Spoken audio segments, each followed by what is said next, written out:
Hello everyone, আসসালামু আলাইকুম। আশা করি এই যে যেখানে আছেন কাছে দূরে দেশ প্রবাসে সবাই ভালো আছেন, আমরা ভালো আছি আলহামদুলিল্লাহ। তো আজকে একটু পাতলা ঝোল রান্না করলাম, কই মাছের পাতলা ঝোল।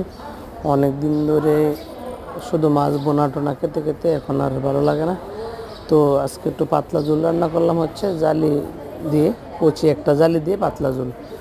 আর এখানে কই মাছ ভাজি করে নিলাম কয়টা। আর আছে হচ্ছে লাল শাক, করলা ভাজি। করলা ভাজি আজকে একটু কাঁচা কাঁচা করেছি। কাঁচা কাঁচা করলা ভাজি খেতে আমার অনেক পছন্দ। আর কার কার কাঁচা করলা ভাজি খেতে পছন্দ আমার সাথে যুক্ত হয়ে যাবেন। তো এবার ছিল এই পর্যন্তই। এই যে করলা ভাজির লুকটা আজকে অনেক ভালো ছিল। আজকে একদম সবুজ রেখেছি। তো কারা কারা এরকম সবুজ করলা ভাজি পছন্দ করেন কমেন্ট সেকশনে বলে দেবেন। দুপুরে আয়োজন এই ছিল। দেখা হবে পরবর্তী ভিডিওতে। সেই পর্যন্ত ভালো থাকুন, সুস্থ থাকুন, নিরাপদে থাকুন। আর একটা কথা সতর্ক করে দিই, বয়স খাবার দিয়েছি স্কুলে বসে, ভাবিদের কথা কিন্তু অনেক হয়েছে। আল্লাহ হাফেজ।